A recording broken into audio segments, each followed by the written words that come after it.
Good day. So for this video, we're going to talk about position property.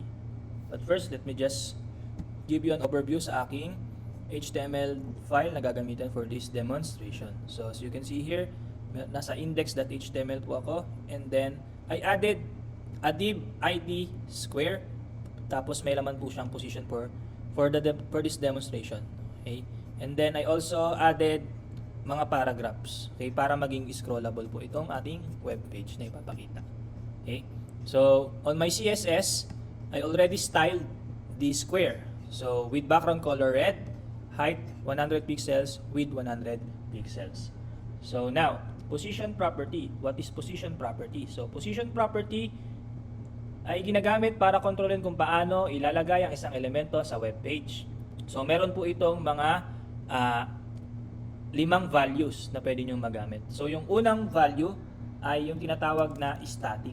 So, when we say static, normal lang po ang position ng element. Or ito po yung tinatawag na default position.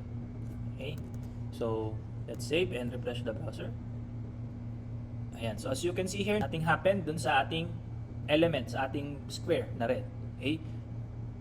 So, when we use other properties like top, kasi po, partner po ni position property, itong mga controls natin to move or to adjust the position of the element. So we have the top, bottom, left, and right. So when we use left and give it value of 100 pixel, okay, hindi po gagalaw yung ating square kasi static lang po yung ating position.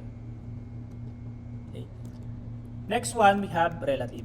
So ito na yung magbibigay sa inyo ng control para mapagalaw or ma-move yung position ng element, no? So mag-start tayo sa relative.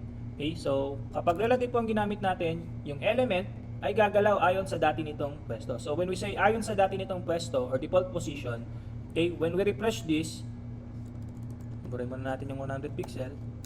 When we refresh the browser, ayan, nandyan pa rin po yung ating element sa kanyang position na default. Okay? But when we use, let's say, left and add 100 pixel, ayan, pwede na natin siyang i-move ng position. Okay, so let's say 300. Okay, so maganda to kapag meron kayong halimbawang elements na gustong ilagay sa isang position doon sa inyong web page. Okay, so that is relative. Okay, so the next value is the absolute value. So ano po si absolute value? So kapag ginamit po natin yung absolute value, yung element matatanggal po siya sa kanyang normal na position. Okay, so let's see here. Ayan, so this is what I meant kapag tinanggal sa normal na daloy. Okay, as you can see here, the square already overlap with other elements doon sa ating web page. Okay, and then we can also use the left, right, top, and bottom value or properties.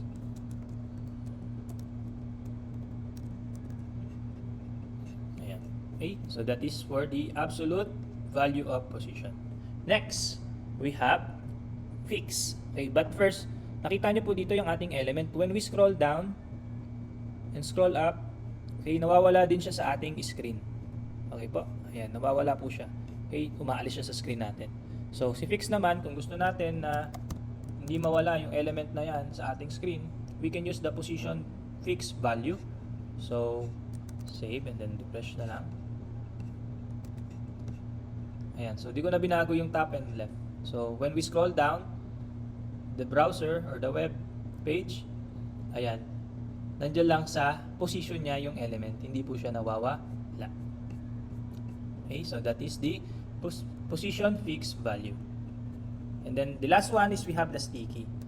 So si sticky naman, para din siyang fix.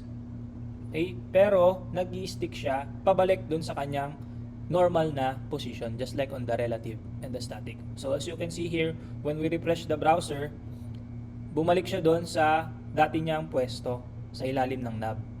Okay, parang yung sa relative. But when we scroll down the web, fix yung kanyang position, hindi naaalis. Okay? And then when we scroll up yung web page ulit, babalik po siya dun sa kanyang dating position. Ayan. Okay? So that's all for this video. I hope you learned something today. Okay, thank you.